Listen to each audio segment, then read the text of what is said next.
Matt, this is the recording. Thank you. Matt, this is what I was referring to earlier. I think Gordon may have already sent the invite out for this, but this is the Slack, the azdev.org Slack group, and then we hang out in the #PHP channel. Okay. If anyone, go back. Anyone else is not on here that needs help, let Gordon or I know. I didn't actually update these announcements, so we'll just skip those completely and go to the trivia question, which is not a PHP exclusive trivia question this time. So the question is, which HTTP methods are considered safe and which are considered idempotent? So okay. You can throw your answer in the chat if you are willing to. What does safe mean Take a guess in this context? See, I can't actually give you the definitions of these words because that will make it very easy if you already know them. But they are official. Safe and idempotent are both like officially defined words when talking about HTTP. So we'll look at them after the answers, so that we all understand why the answer is the answer.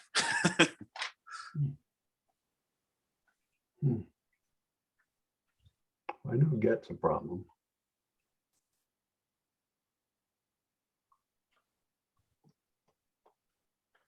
Nobody wants to give an answer, huh?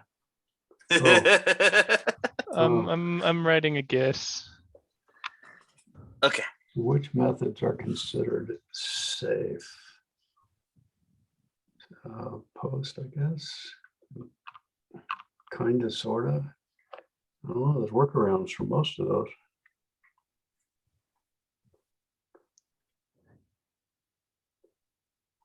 I am a student at this point. Raymond threw a guess out there. Nice. Oh, are we guessing which is both of those, safe and idempotent? Is that what the question is? It's more two questions. Oh, which ones are safe? Yeah. Which ones are idempotent? Okay. I threw out the B answers. Yep, I saw. My guess. B, 1, 2, 3, 4. B. I don't know.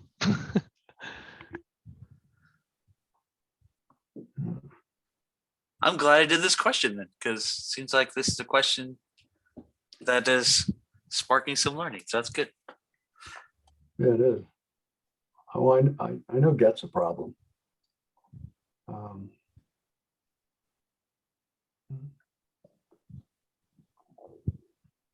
But this would be the same in JavaScript too, would it not? This is just HTTP protocol. Yeah. Right. And the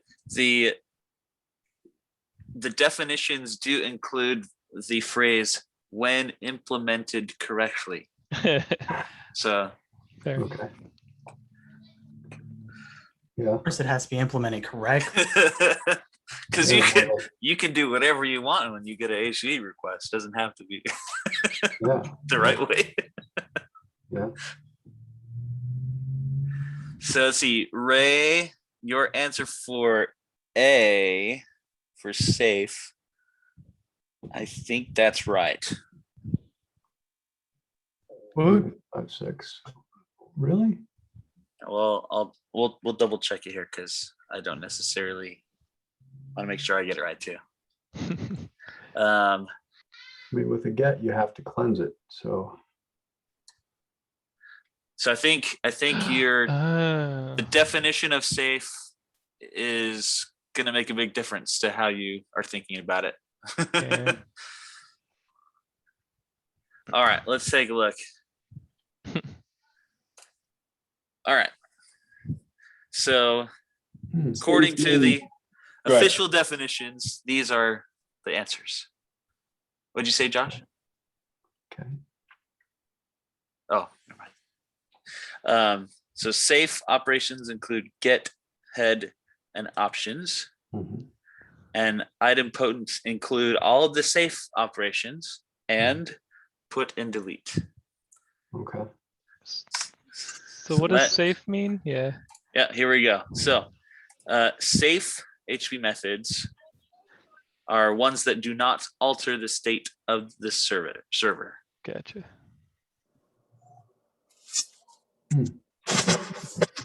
And then idempotent is an identical request can be made once or several times in a row with the same effect, leaving the server in the same state. So no side effects.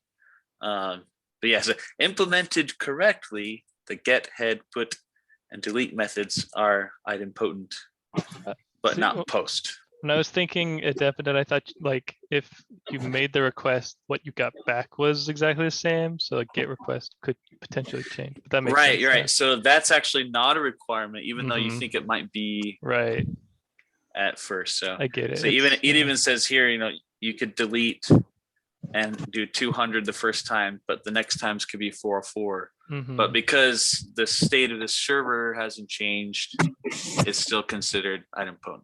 So you might not get the same response, but you will have made the same change. Yeah.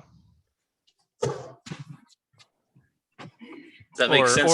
No, not make the same change. Right. End result will be the same. The effect is the same. Yeah. Yeah. Thank you. Deleting something versus that is there versus deleting something that isn't there is the same end result. It's not there. Got it. Okay. Why wouldn't the patch be considered idempotent? Because you're changing a patch would literally be changing something on the property on like you should be changing some properties of something on the server. He said idempotent, not safe. It's definitely not safe, but if you're like changing the person's age to be 8 years old and you hit it multiple times, right? The database. Because what Maybe patch there's, like, isn't some fully conversion defined. or So good point, yeah. it's not defined as you're updating these properties. It's kind of a mess. Like you could be passing a diff in as your patch, and it might not even apply the second time. Also, you can have competing requests with patch that might change things in different ways. You could say the same thing about put. But with put, you're always putting you're updating the entire piece of data. So that's true. So you're minus the file system here. So you're not. Yeah, it's this is the pure PHP component. So you're not talking about any of your connectors to your databases, or if you have an open cursor on a database or something like that. So we're not. Yeah, I mean, it's even higher than that. It's just conceptually what you're supposed to do. Yeah. Okay. Yeah. Okay. Yeah, you could not follow this spec. You can make a GET request that has side effects, and then it's not safe or idempotent. Yeah. So that's why, it says implemented correctly. These are supposed to be true. Okay. Anyway, cool. So that was a pretty good question then. I got some. Yeah, it was good. I stumped some people this time. Fundamentals are like that. All right, so we're just chilling. So who brought up the RFC earlier? I don't know. That sounded kind of fun to talk about. I'm gonna stop sharing my screen. I'm done.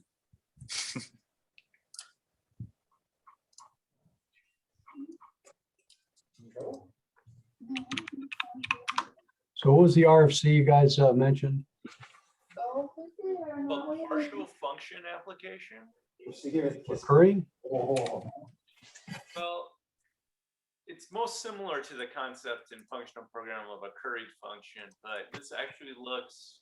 I don't know that I've seen an implementation this flexible in another language.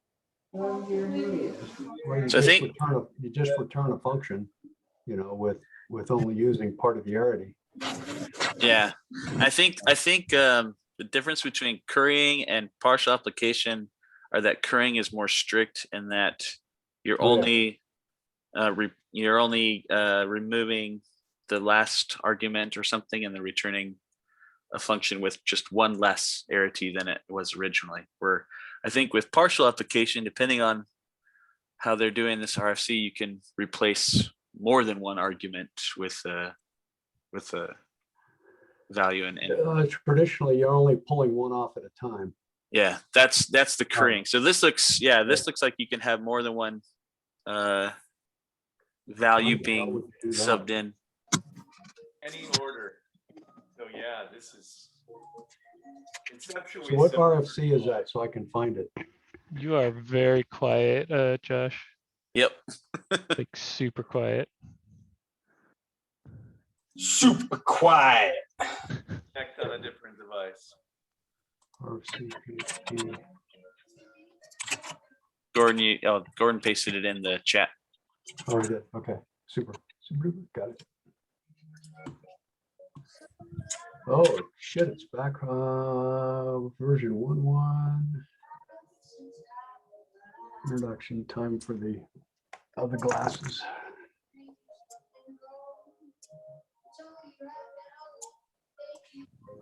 Oh, they're doing it with array map.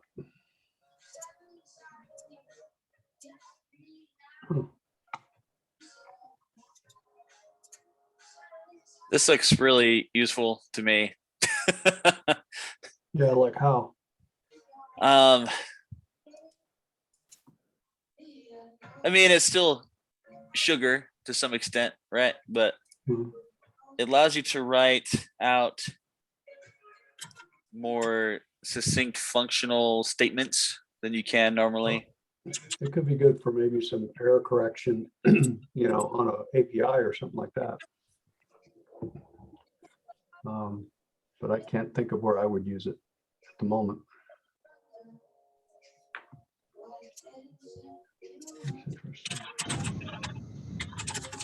I like the idea of being able to use these instead of callables, because callables tend to be pretty ugly, like a weird array object and a string for the method.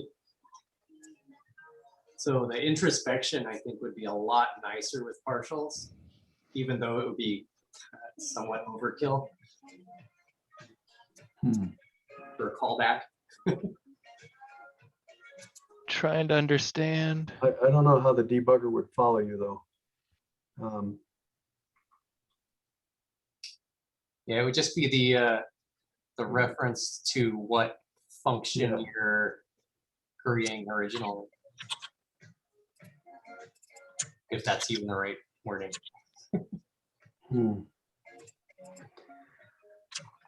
Okay. So how does this work exactly? So you can call any function.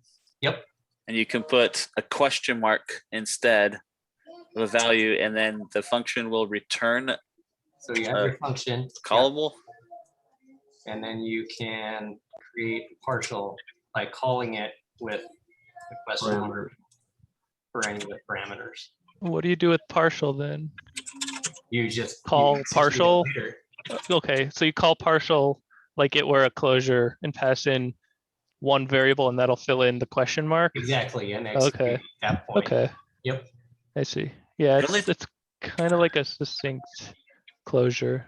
The only thing weird about it is that you're calling a function that normally returns a value, but if you use a question mark, then it returns a function. Yeah. There's been a couple of proposals like this recently where like what is returned is dependent on how you call the function. There was was it the ... functions to create like a, what was that one? There's another one I was reading. Yeah, this isn't the first proposal that's for this type of thing. The first class callable syntax, that's what it was. Yeah, that one, it's so you can do like var equals strlen open parenthesis dot dot dot, which is literally no longer like, that's not like that. That's literally what you put, close parenthesis, and now that returns a callable of that function. Huh. That was another one where it's like it has the exact same signature as like a normal function except for the dots. So now you have to kind of infer what's happening based on the syntax or what's actually written, I guess. It's not really. Yeah. The dots is weird. Especially since the dots have another meaning now. Right. Well, I didn't fully read this, but people were saying that it totally makes sense, and I didn't get to the part where it made sense to me. Like, because it's basically like you're unpacking or something. I don't remember. With actual arguments not yet filled in. Yeah. Weird. Okay. Well, Wait, so this is a new proposal too then? Yeah. Mhm. Oh. Yeah. Why would you do that? Yeah, so right there, the dot dot dot can be seen akin to the argument unpacking syntax dot dot dot args with the actual arguments not yet filled in. Yeah, I think that you just said that more or less. So somebody mentioned closures. It just looks like a play on closures to me. And it'd be interesting to see what the call stack looks like if you have a group of these. It does. It just feels like a closure and not like you're really returning. Like in JavaScript, you're returning an actual real functional callable, well, aka function. And it can also be, a Lambda as well. So I don't know if I understand this. But it feels more like a closure to me than it does a real curry. But that's coming from a complete novice in PHP. Well, you've seen curries in other languages too, and I used to use the shit out of them in C. Yeah. They're incredibly helpful.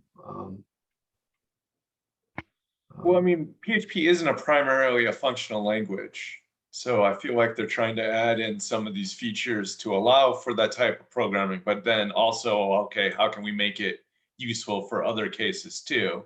Mm-hmm. And so that's where you get something like this that is. Well, currying really isn't functional. God, I was using it, in straight C, in the late 80s and early 90s. It's just a way to insulate a little address space.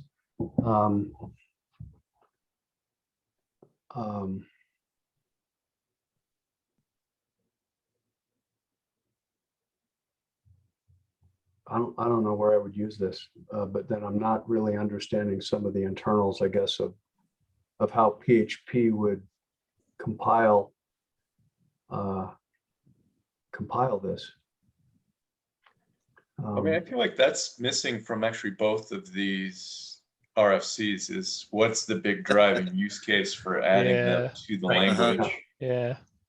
They're interesting, but would I ever use them? Right now, they just seem like shorthands for things that already exist, right? Yeah. Yep. Which isn't bad, but I don't know.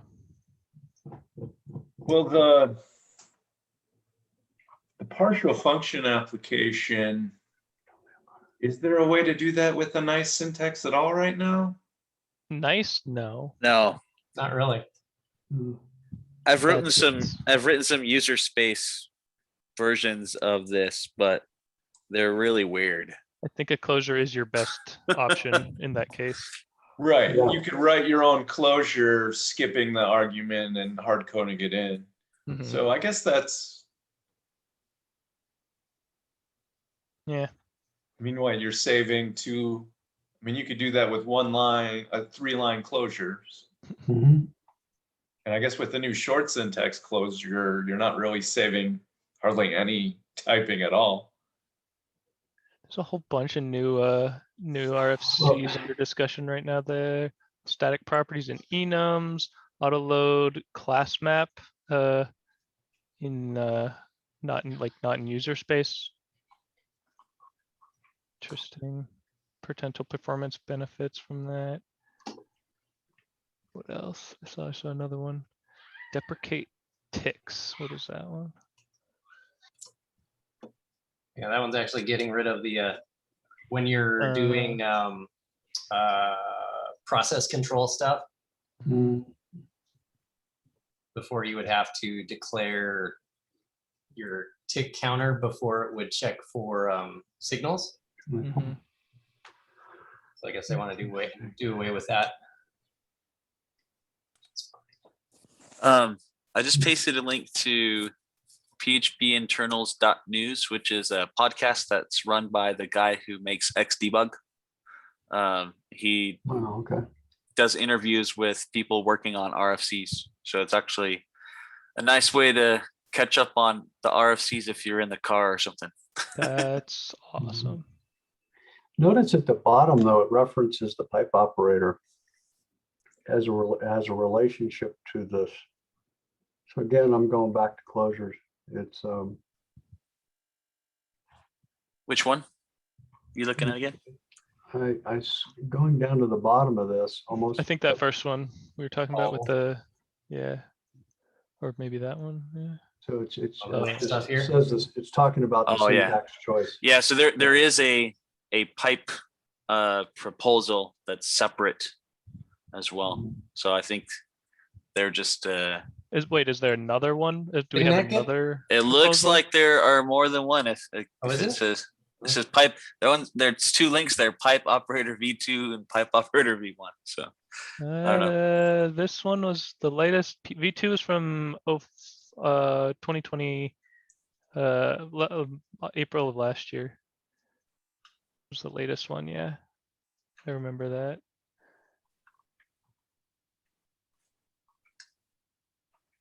That looks.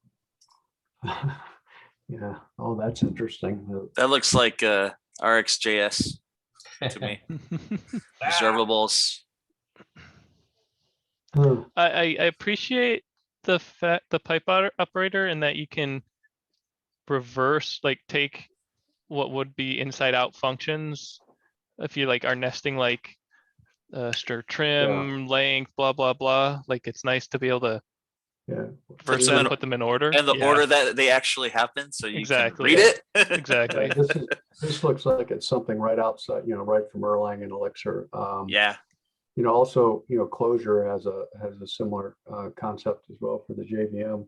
They are syntactic sugar, but I tell you what, they make things a lot more readable. Yeah, better than a whole bunch of nested function calls. Right, but keep in mind that they're just passing the first argument, and if you want to pass more than the first argument, then you have another problem to deal with. Well, that I think is why they're using this example with the partial function applications. That's the solution to that problem. Yeah. And so it looks to me like they've got an interplay going on between these two, that one is kind of the enabler for the other. It's interesting. I haven't really thought of it that way.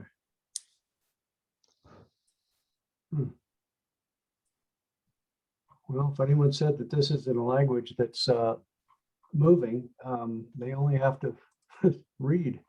Oh yeah, for sure. Wow. Anybody who says that isn't gonna read this. Yeah, I mean, this seems to be the direction that's heading. Is just take interesting syntax that makes things easier to read from other language and make a PHP version of it. Seems to be where we're headed, which I think is nice. Like PHP has always been kind of a grab bag of a language. So if there's some nice things we can steal from other languages, why not? Oh, sure. In PHP, can an element of a class return this and you can use that context and then pass, or in other words, to call the next method? Yeah, like chaining method calls. Yeah, you can do that. Yeah. Now, is it done with you're returning this from the function call, so it's the same? Okay. Yep.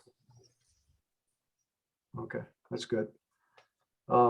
Which is a form of piping as well.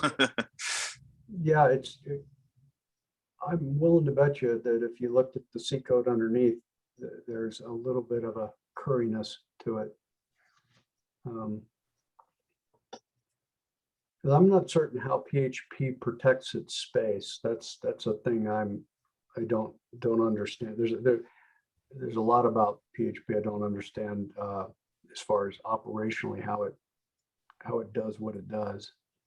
Are namespaces difficult or do they present some issues in PHP, or is it pretty straightforward? No, they're pretty simple. Yeah. Okay.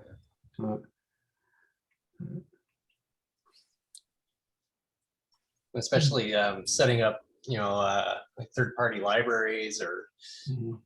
as long as you're adhering to, what is it, PSR 4? Yeah. Yeah. So the namespaces with the backslashes directly relate to the directory structure of your library or application, Mhm. which makes the auto loading of classes very easy. Okay. You know, what's interesting is you look under the argument handling for the currying, and it looks to me like it's really passing an array. And it's just doing some parsing on it.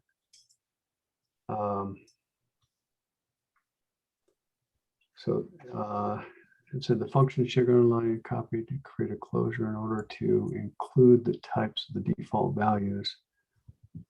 Yeah, okay, yeah, it's a sugar. I still can't figure out where I'd use it. Just shorter and easier to read. Yeah. Something like that. Well, I mean, without that pipe one, I don't see myself using it, but with that pipe syntax, that would really be the case. Yeah. And the pipe syntax, be interesting to see if that would play with the new match. Yeah, like it would change a lot of the stuff in here. Mhm. So you could easily just use partials for most of this stuff instead of like passing a string as a callable.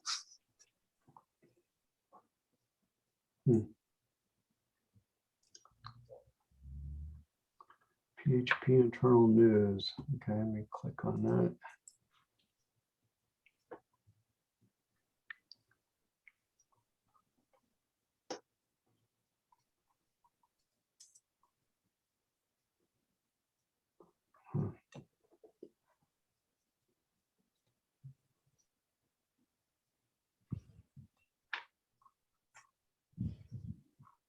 Oh, non-return type.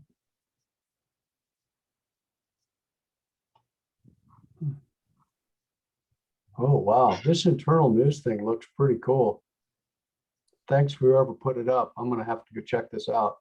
Yeah, I've been listening to it the past couple months. It's pretty fun. Mm-hmm.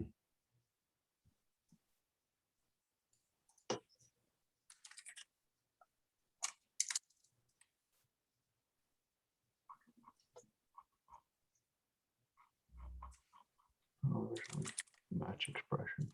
Yeah. Okay.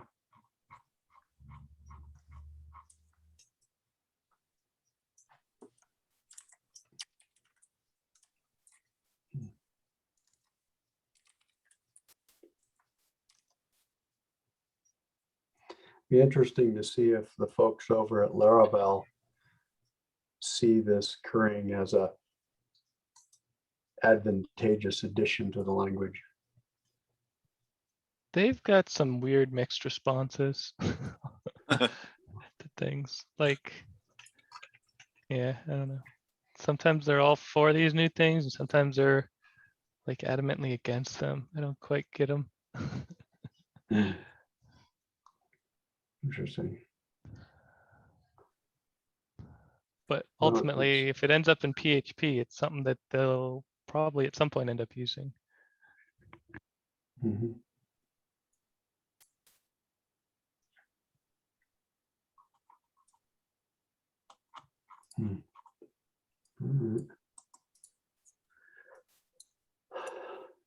Well, it would be interesting. I know this is off topic. but I would really want to understand more of how React. I'm not a big Vue fan. I like UI as code. But I would love to see, granted, I can probably find some libraries on Git and take a look, but I wouldn't understand the design choices.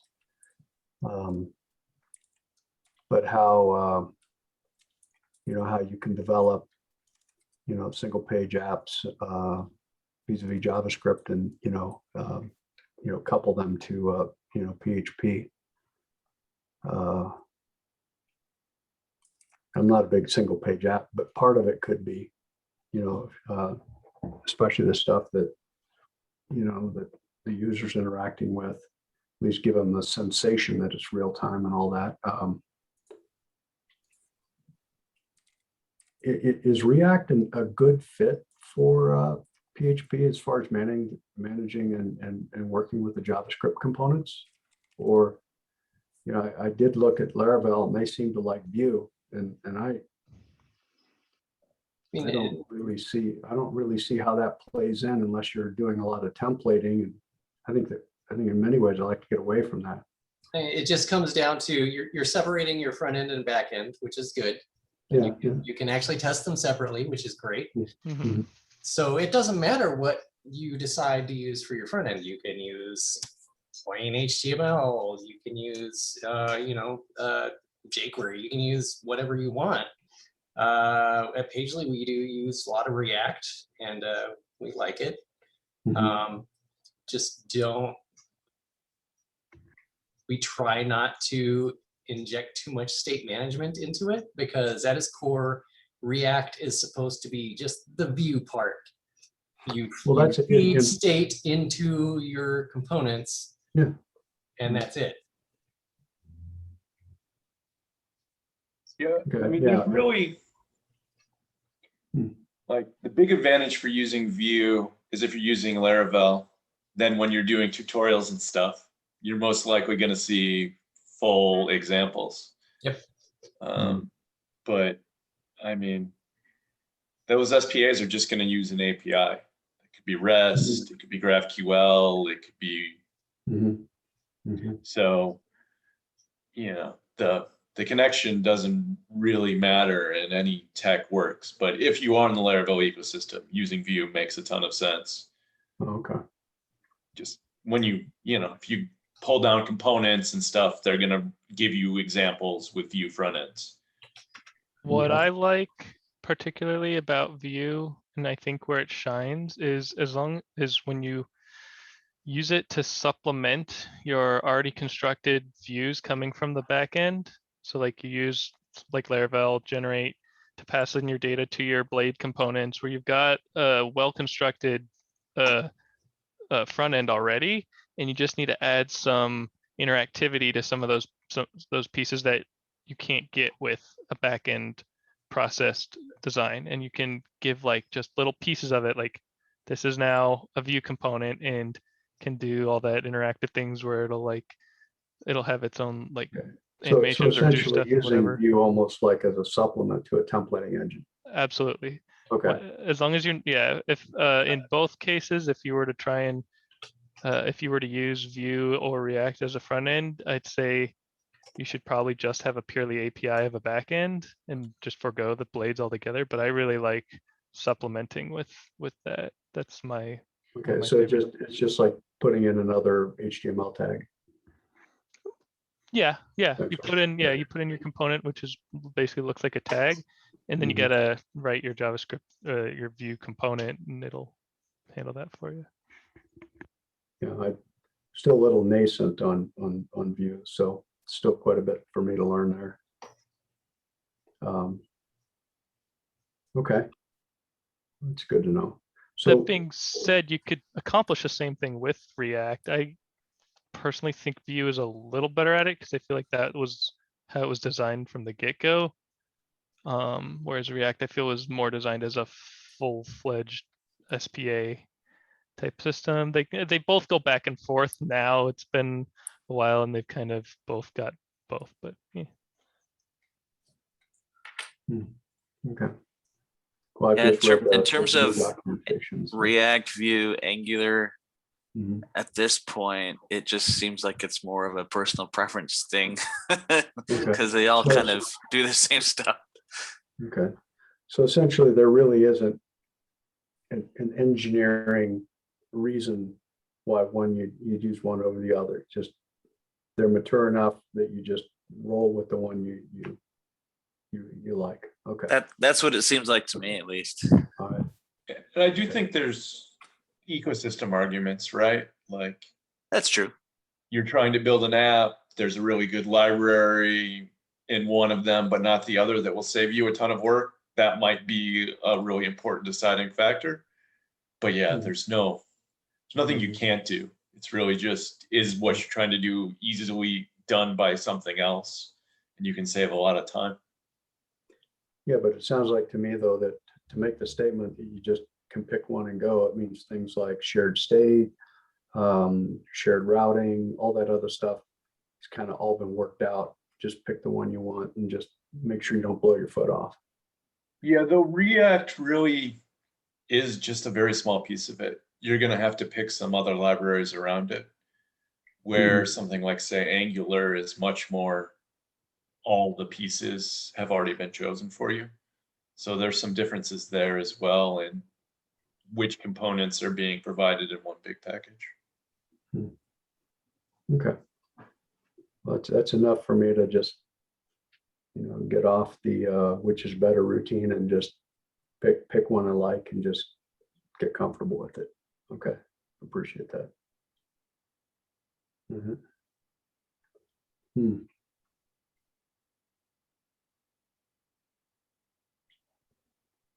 What else we gonna yak about? You guys are helping me out a ton. I mean, I'm the newbie here, resurrecting my old programming career. Is anybody using any of the new PHP 8 features?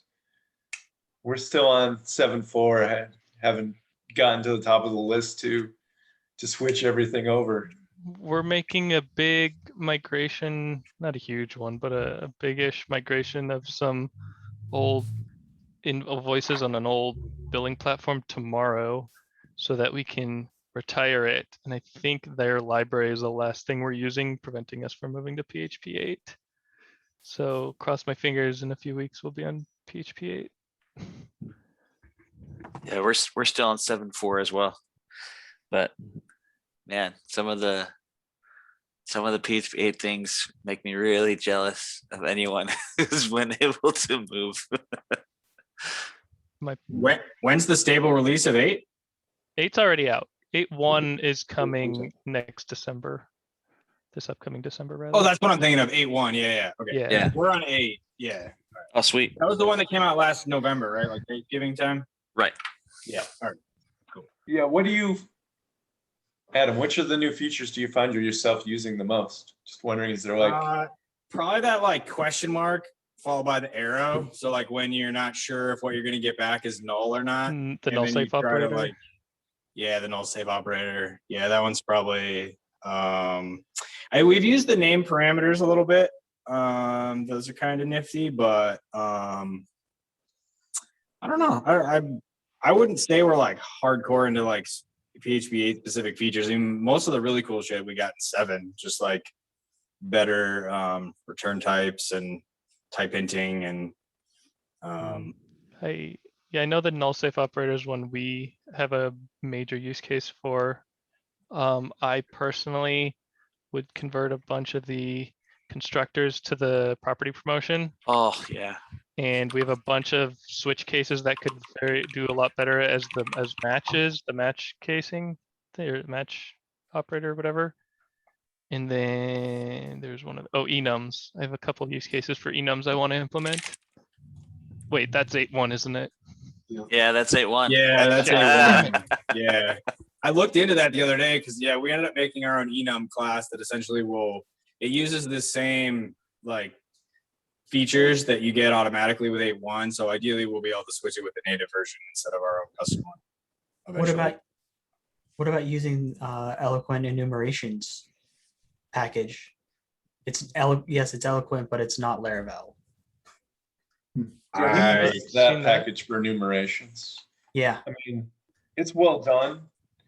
There's At this there's point, I'll some just wait. suckiness, which is why they need it in the language, but Yeah. Mhm, it's the best choice for now. mhm. Well, you're going to find yourself using name parameters a lot. I think that's a They're good, insanely that takes useful. a shift in thinking because we're not used to being able to do that. But people that have done Python have been doing that for years. Yeah. Even Mhm. JavaScript is, even though it's not named parameters, a lot of JavaScript is key value objects that are basically act like that. Mhm. I mean, we actually kind of get to use a lot of name parameter stuff now just from how we're doing dependency injection. So we're already kind of doing name parameters for all of our constructors. So I feel like that would be something that would be nice. Mhm. Mhm. Yeah, and I played around with Match. I like it a lot. The constructor promotion, all that, I like that. I'm not certain why they had to put in a static return type. Oh, I am. So this is where, again, I'm still nascent with the language. That's actually one thing that I've been really wanting because so PHP has a concept of late static binding where, man, how do you describe that in a succinct way? If anyone wants Like to. a lazy binding or something like that, or Yeah, so like you yeah, how It do has you to do with explain that? inheritance, right? Like Yeah. which So you can have the parent class kind of defer what the actual type is to its farthest down child by Mhm. saying, That's I'm returning yeah. use the static keyword with what you're returning, and then it returns the typing system recognizes that the child version could be returned. But the problem is with the way that it was set up originally, with when they started adding return types, the return types didn't support that. So you could return self, but that didn't resolve to the child class. It could only resolve to the parent class, Right. and you couldn't explicitly say it returns the parent class and then return the child class, because that would also cause an error. So in PHP 8, you can actually say this returns static, and that way the parent, whatever the parent object was, any child class of that can fit that signature and not throw an error. Mhm. So that way you could do like for me, this comes up a lot when I'm creating like a factory class that produces some specific implementation of something. I've had to have no return type for all of those types of things, and then because if I try to put a return type, then it fails because it's not respecting that late static binding. So now with PHP 8, you can return static, and then you can return the child class, and it works and it knows what you're trying to do. That is a long-winded way of saying that. I don't know if that helps. So are you using the factory idea as a way to then create multiple objects that take different parameters? More so to like return a different implementation for something. So like if I have like a library where I support like some kind of, oh man, it's really hard to come up with examples for abstract concepts on the fly. We'll just go with the old standby logger.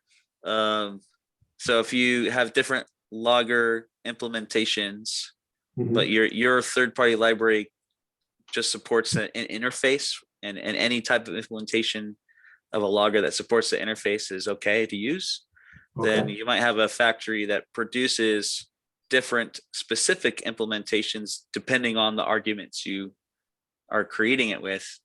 And then, so that's kind of what you said. And then it returns the specific object, but then you want the contract to be able to say that it just returns the interface, and any specific implementation will do just fine.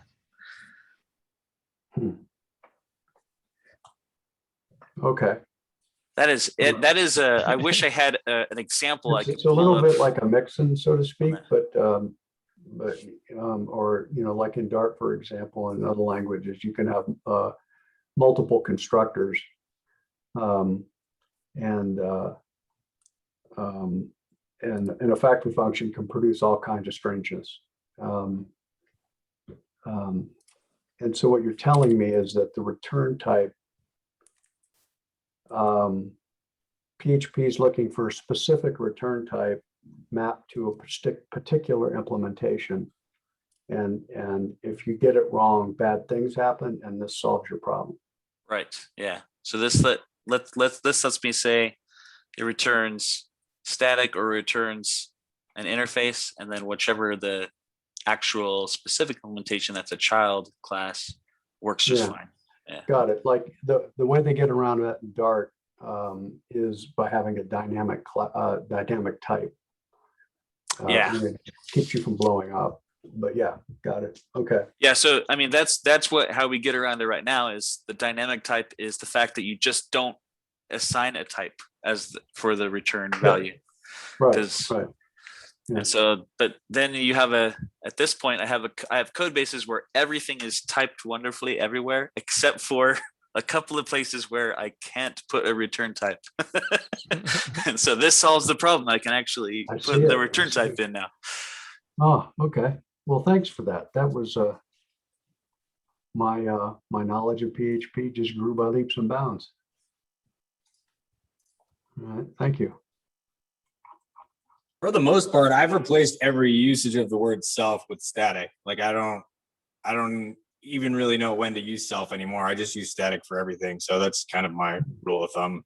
Yeah. So there is some issues there with your, like, if depending on how strict your static analysis is on the typing that comes out of that, because you can't just call everything static and it work, like at least, and like the types be guaranteed correct. I forget, there was a specific instance where it seemed like most of the time where I type hinted static, you couldn't actually guarantee that. And I thought about it when it came up and realized, yeah, that's true. It's not quite right. But I mean, for like 99% of use cases, probably fine. Yeah, I think I might know what you're talking about. So I have a lot of situations where I'm creating a like chainable interface where I'm returning this.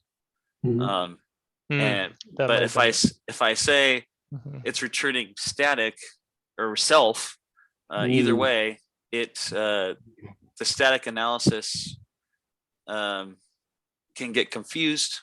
But then I have to use an annotation in the documentation block that says return at this. That might be what it is. Yeah. And then it knows, the static analysis knows that it's supposed to be the thing that I am in right now instead of a specific version of it somewhere else. Right. And that means any of the methods that you're chaining have to be written somewhat defensively. Yes. Yeah. So I can see it that way. Yeah. Matter of fact, that makes a ton of sense if you're, especially if you're building some library functions and things like that. It would make it far less brittle. Yeah. Yeah. I still don't like it, but I can understand it completely. Yeah. Okay. Yeah, the static analysis that I was talking about, there's two projects, PHP Stan and Psalm, that most people use for doing additional static analysis. Definitely recommend it. We use PHP Stan as part of our CI, and it's very nice. Yeah. I use I started off using mostly Psalm, which was good, but then I've been switching over to PHP Stan as well. In fact, they just introduced their whole exceptions analysis, and that was really nice because that really helped me.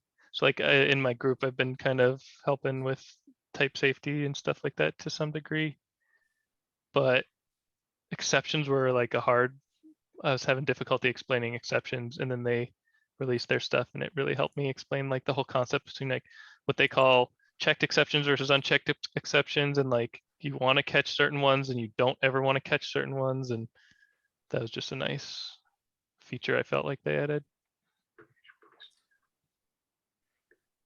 And one nice thing about Psalm is it includes a language server. Yeah. So if you're looking for if you use an IDE that wants a language server to give you all the analysis, then you can set that up and you get that as well. Which one's easier? I don't have any static analysis set up. I want something I can set up in like 15 minutes in a Docker container. Which would you go with? Oh, that's pretty Easy these days. language server. Yeah. Well, PHP Stan might just be a little cleaner and easier, just configuration wise, because they don't use XML. I'm guessing we have thousands and thousands of errors to clean up. So initially it'll just kind of be like Yeah, what's nice about, I think both the tools provide the configuration of how hardcore do you want to be. So there's different levels that you can configure. So I know Stan's got like 7 or 8 levels, and most things are pretty good on the first couple levels. And then when you get into the other ones, then you start seeing places where you're doing a lot more refactoring or at least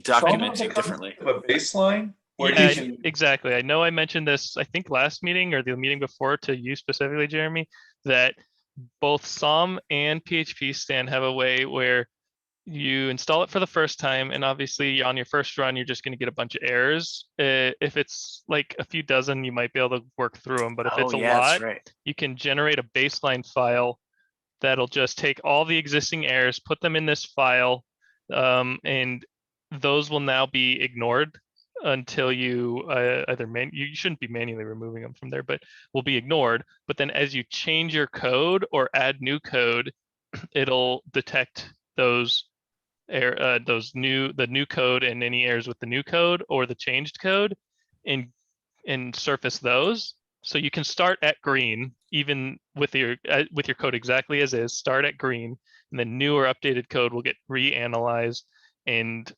new errors will surface. So over time, you can improve it instead of having to go back and do it all at once. Yeah, that's a good point. That was very helpful. I'll do that. Yep.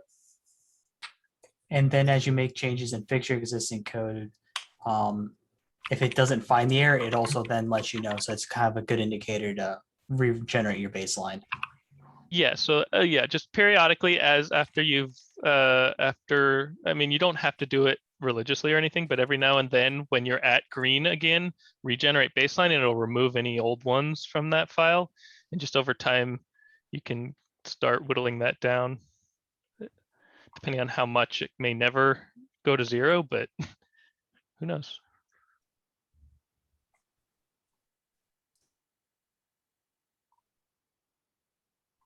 See you guys later. Okay. See ya. Have a good night. 15. I got some more time. Yeah, what time is it? 8:15. Okay. It's 9 o'clock. 9:15. Oh, here's something I'm looking forward to in 8.1. Yes, very much this. I share my screen. Yeah.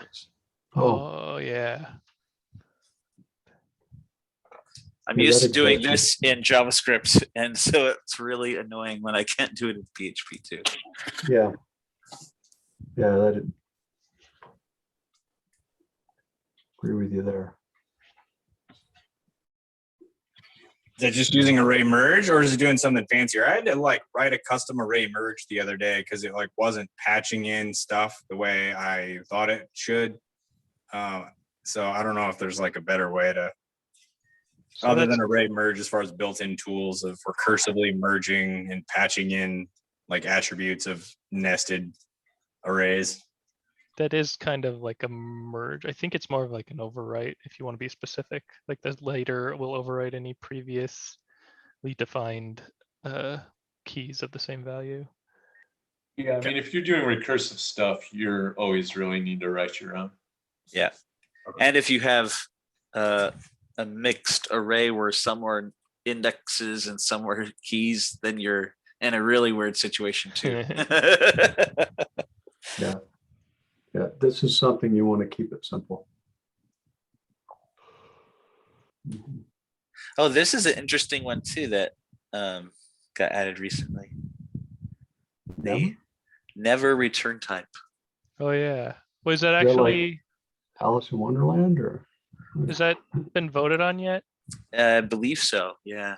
I'm not sure if it's totally Done. closed out yet, but That a function will actually stop the program flow.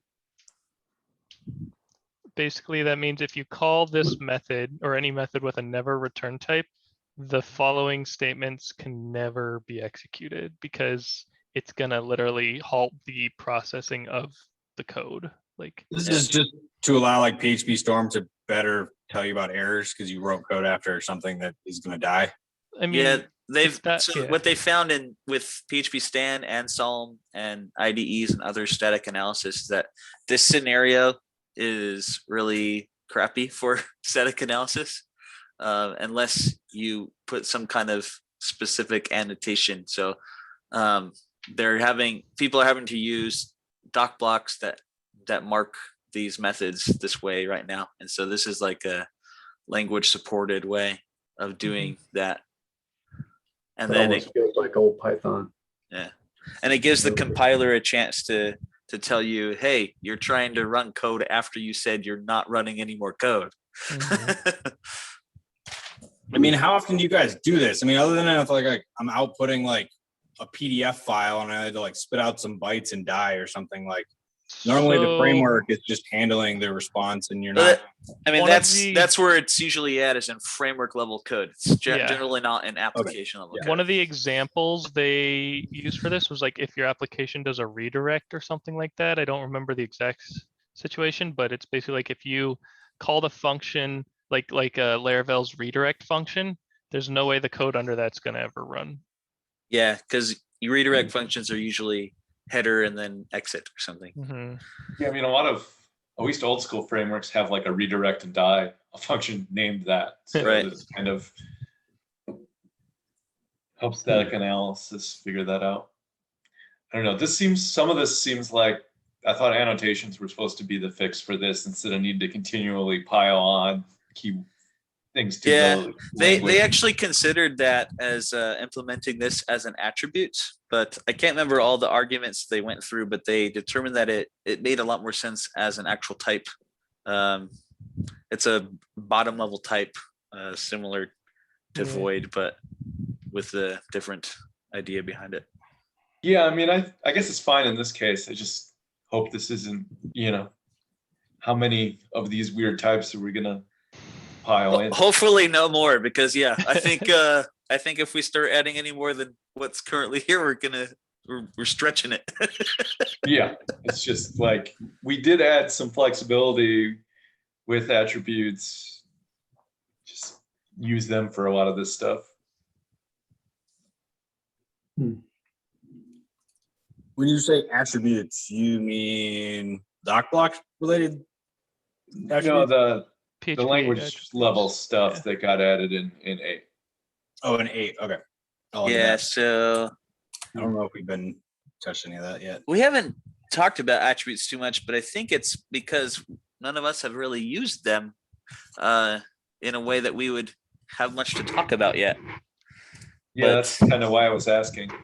Yeah, here's the attributes in PHP 8 is language level support for annotation. Okay, I thought it's for when you when you're taking, say, an array as an argument, and the array is actually an array of settings, and you want to be able to say, okay, these are the 6 possible keys that are within this array. That way you can just keep taking an array as an argument, but then your static So, analysis, you can go, yeah, okay, so- he's accessing the first name key of that array. So I think That- that's one of them. Yeah, that's still kind of a missing piece. So right now you have to use doc blocks to specify what that is. But an attribute potentially could be used to do that. But I think generics is the kind of go-to idea behind how you'd implement that. But that's a Yeah, I whole mean, can of worms. I don't see why you couldn't define the shape of an array using attributes. I think Yeah, I that's don't what either. it's called. It says like hashtag shape. That's the one I was reading about. Mutate one. But I don't, is like It's not a Stan or any language. of them supporting that?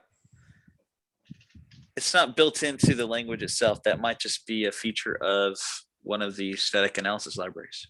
Yeah, which I think is actually fine, right?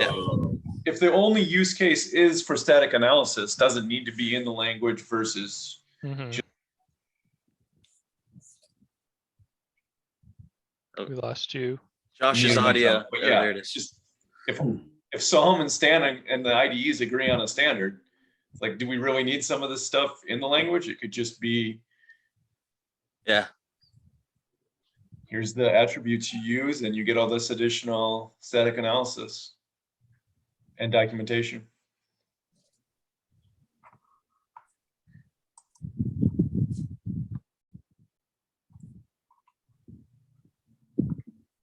Okay. Interesting. Well, guys, I got to run.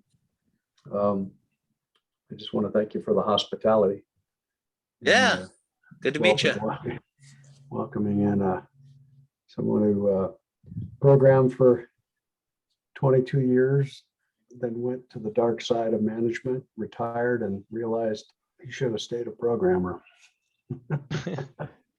So with that, thank you very much. I look forward to hanging out with you guys on Slack and your next meeting.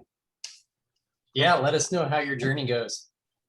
It's going to be a good one. I think I got a few friends. I think Eric is going to help, and a few of the others. Where I need the appropriate navigational support. But all looks good. Well, again, guys, thank you very much. Appreciate it. All right, have a good night. All right. See ya.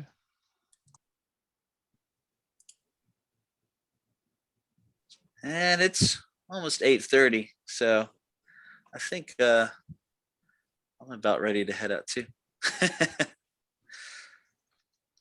So Gordon, did you say that you wanted to try to do an in-person meetup next month?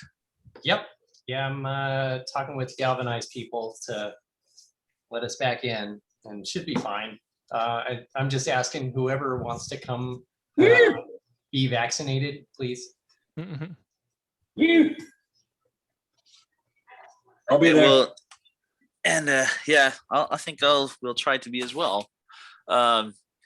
I think we'll try and figure out how to best stay connected on Zoom, though, to anyone who Oh yeah, can't idea. or does not want to show up in person, because I totally don't blame anyone for being in that group either. that's fine. Yeah, not a problem.